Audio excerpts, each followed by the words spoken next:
There's no, booing or that kind of stuff. It's just the crowd is into it. They like the fighters. They like the fights. Ladies and gentlemen, now ready for our fourth bout of the evening. Please welcome to the ring, Chad, the Lion.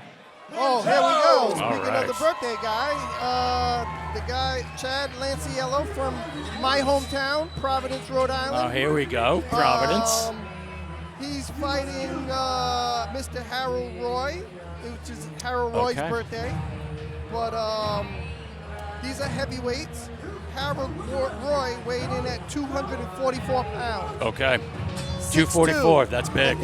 That is a big boy. Chad Leoncello is 223. 223. So this should be a pretty good test because they're both of close to the same age. They're both over 40. Okay. Okay. They both started around the same time, and they have the same amount of fights. So Chad is coming to win. He's coming to win. He has a great background story coming from an addiction background and all of that. He overcame that. I've seen him on social media, yeah. He's got a really interesting story. Shout out to him for making the transition later on in life and then turning pro. He started at the Big Six Boxing Academy as an amateur. Okay. And I think he may have had 1 or 2 fights with them.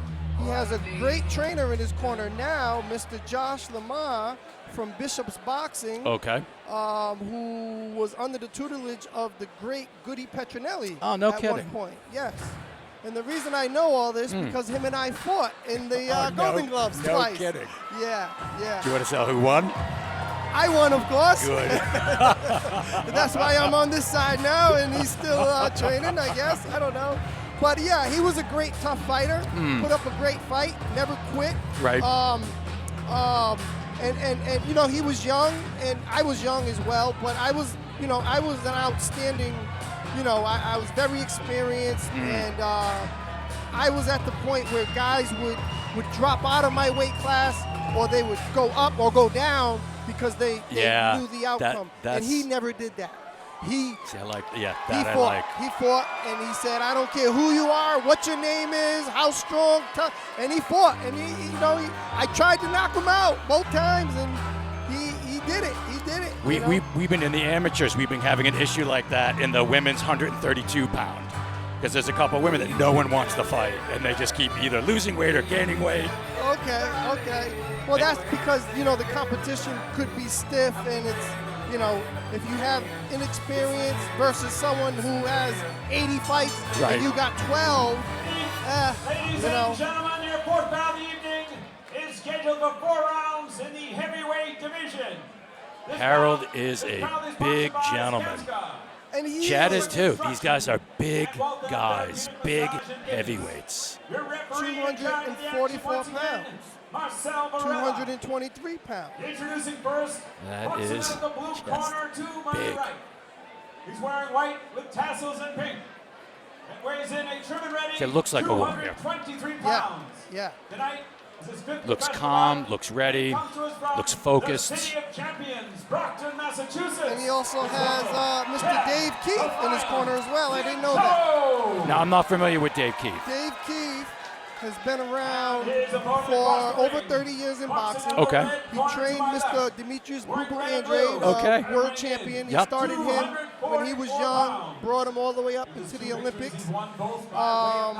He trained the middleweight who just fought on DAZN this past weekend on the Benavides undercard, Yoneli Hernandez, who just is the #1 ranked middleweight, and I believe he won the WBA title this weekend. All right. So he trains with Mr. Dave Keefe there in the corner with Chad Leoncello. Okay.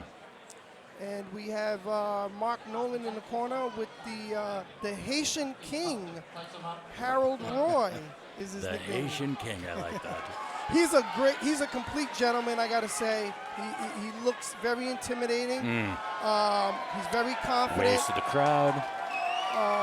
But he's a complete gentleman. And let's see, round 1. And here we go with the touching the gloves. There we go with the touching the gloves. It's a sign of respect, but I get it. I get it for the beginning. And if you notice, when the referee brings him to the middle, he tells him, touch gloves, Yep. protect yourself at all times. Go back to your corners. Bell rings, you come out to fight. They come out, they put their hand out, guy throws a punch, he gets knocked out because he wants to be a gentleman. Right. It's just, Yeah, you can't afford I it. agree. I 100% agree. I like Harold right now is working a nice jab. Yeah. Nice little shoulder roll to avoid Chad's punch. But you could see Harold's got that nice relaxed style. He's got a low lead hand, which if you can get away with it, it's a hard thing. I have mixed feelings about the low hand, of low lead hand. Yeah.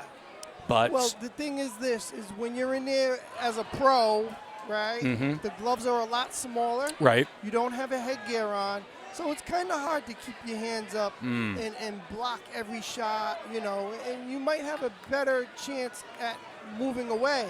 Ooh, nice right hand by nice Mr. Roy. right hand. So Chad's got to get a little bit, there we go. Chad's got to start throwing something. And he will. Looks like he has three pro fights. He knows what it's like to be in there, and he knows what he's up against,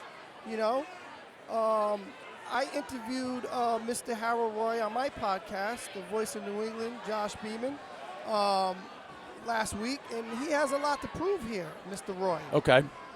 He told me today's his birthday. He's bringing a big crowd out. And it's a lot of pressure. And it's a lot of pressure, and, he said, hey, I asked him what his game plan was, and without giving too much, because we were on live video. Right. He just said, look, I'm ready for this fight. Uppercut. I'm going to come, and I'm going to, whatever he does, I'm going to be prepared, and I'm going to adjust.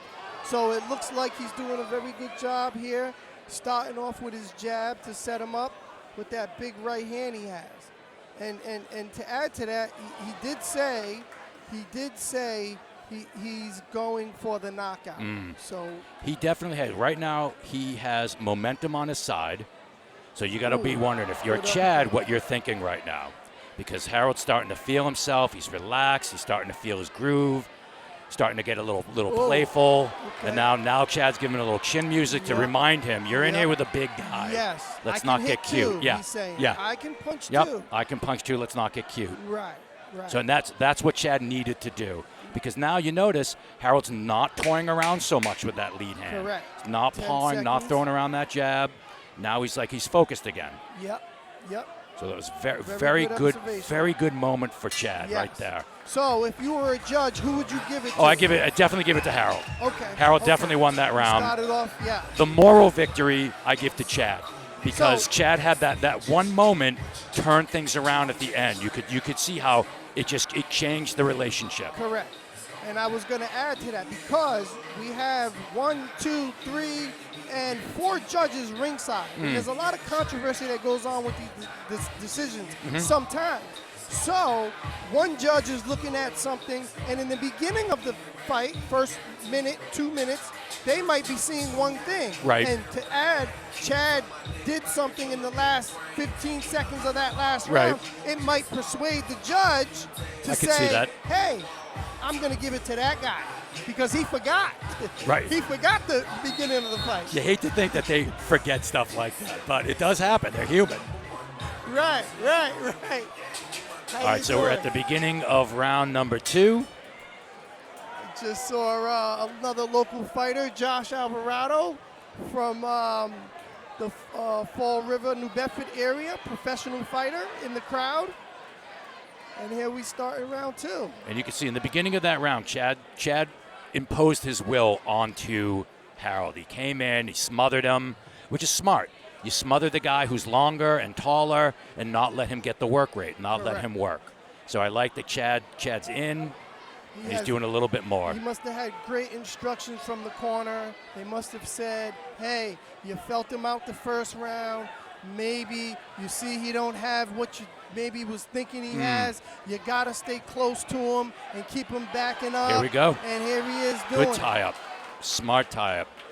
Chad was just starting to get momentum, starting to get that upper hand, and Harold fight. Ties him up. And that's his fight, though. That's Chad Leoncello's fight. He comes forward and he wins the shots, And to add, Mr. Roy is very similar. So that's why I think they made this fight, and it makes for a good fight. They have the same amount of fights. They have very similar records. They're both big super heavyweights.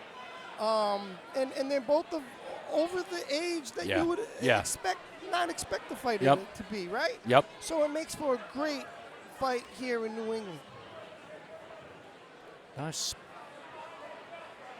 Chad stood his ground. Harold smothered himself on that approach. Yeah, he's smart. Listen, these guys train. They're in the gym. They're fighting the same way they're fighting in the gym, you know? Right. And to be honest, as you know, you fought one fight. It's really no difference. What you're doing in the gym. Right. And actually, Chad looks like he's hurt. Here we go. Chad looks a little hurt, yep. Roy is pounding picking away up on the pace. inside. And Harold Roy just looks like he's in incredible shape. Yeah. He's bully. Oh, and he gets hit with a right gets hand, hit, and that turned things around. Yeah. Chad turns things around with just one punch. One punch. Harold has stopped an attack. Oh, now he he's starting. Now he's 1-2 mounting hook. again. And it looks like, I'm not sure, is Mr. Chad is in there talking? Yeah. I don't know. It looked like he was saying a couple of things. Yeah. But Chad definitely got his respect. He hit him with a hard punch, and and reminds Harold that, you got to be careful here. Yes. Don't sleep on me, he's saying. And a good tie-up. And so we have 10 seconds. And if you notice, I don't know if you noticed this, a nice combination right there in the end, or uppercut hook right hand by Mr. Roy. That might have stole the round there. Very nice. Again. I'd still give that round to Roy. Yeah, I still give that one to Roy. But it was good. It was more competitive this time. Yes. So he definitely got some good instruction. He being Chad, good instructions in his corner. If you notice, these rounds seem like they're going by a lot faster than the first two, right? So, I did notice that. There's still three, because they are 3 minutes, but that's so funny you mentioned that. Yes. I had that same feeling. Yes. And I think, what I always think is because of the action and the anticipation, Right. They're big guys, they're heavyweights, and they're throwing punches at each other. So we're so excited to, we're eager to watch that. And, these rounds, they're flying by. These are going by fast. I don't know. I thought it was just me, but No, I felt the same way. You can see Chad's face is very red. Yeah, I thought he was bleeding, but maybe not. Or maybe it was just the lighting, because it's not as red. Once that spotlight hit him, it didn't look as red. So nice. Both men are working their jab. Chad's got a nice defensive posture. Very nice counter punch by Chad. And just to also add, these guys were supposed to fight this time last year at the Mohegan Sun. Okay. And then there was some sort of medical issue from Mr. Leoncello, and he had to pull out on the day of the weigh-in. So they had to, so rough. Yes. So here they are. They're doing it. And, that's a hard shot. Yeah. Wobble Chad a little bit. Roy's picking the good spots, upstairs, downstairs, focusing on the head. And we got some blood now. But he's not giving up. No, Chad said he's a warrior. He is an absolute warrior. And he's still fighting. He's using that jab. It's a lot of blood coming in. I can't tell if it's from the nose or around the eye. And I got to say, and I'm not being biased here, Chad is from my hometown. I had the pleasure of interviewing Mr. Roy. I met him quite a few times. Great guy, great gentleman. He's from the country of Haiti. He does a lot of charity work. Oh my goodness, what a bomb. That was a knockout. That is amazing. That came out of Roy nowhere. Set him up with the jab. He threw the left hook. He feinted the left hook and threw the right uppercut, and down Chad went. That was a great example of creating a comfortable environment and then just exploding. He's hurt. No, he's up on his feet. Yeah, they should, but no, he's doing all right. He's up on his feet, making his way back to his stool. Wow. All heart. That might have been the knockout of the night. So 100%. So far, that is the knockout of the night. And, I wish we had instant replay. Yes. I would love to see that again. Yes. So Oh, man. I'll make a note to talk to Rob from Gauntlet Film to maybe get us some. And as we were Instant talking replay. about the Haitian King, he's from the country of Haiti, does a lot of charity work.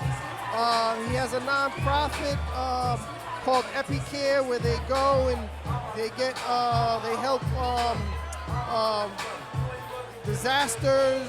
They help rebuild the country and all of that. Love that. Anyone that wants to do donations or whatever, they can go to EpiCare, EPICARE.org for him to help him out. That was his motivation for fighting. So I mentioned that. But as I was mentioning that, he was setting up Mr. Leoncello. And was it the uppercut or was it the left hook? I think it was the right uppercut. I think it was the right uppercut, followed by a big hook. Left hook. That's what put him down. The left hook. Yeah. And that we're talking down. Like there was no.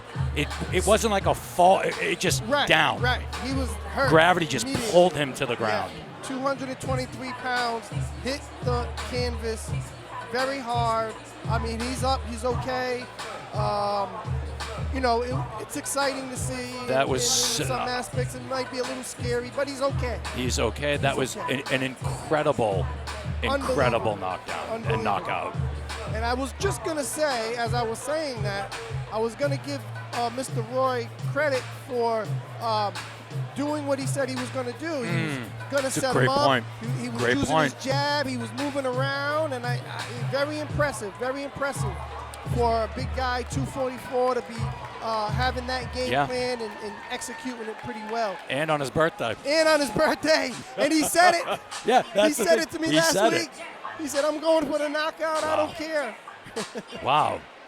That's not easy to do. No. Like, we're talking heavyweights. It is not easy. No.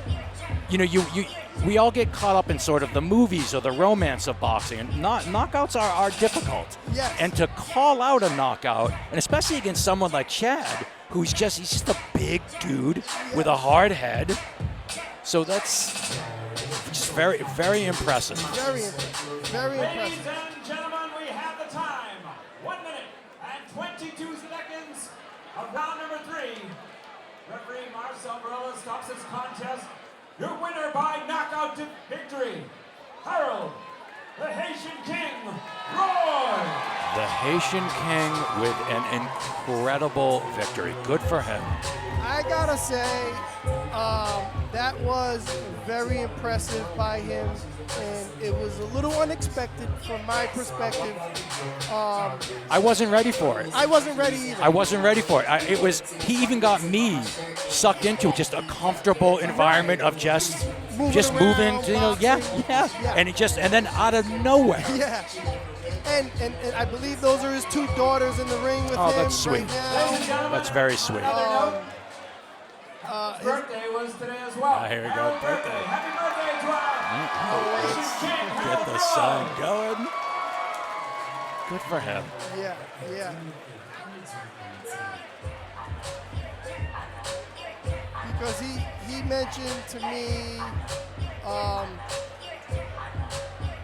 he said this is going to be his last fight. Win, lose, or draw. Oh, really? So this is it. That's what he told me. Now, how do you end? I mean, it's a great ending, but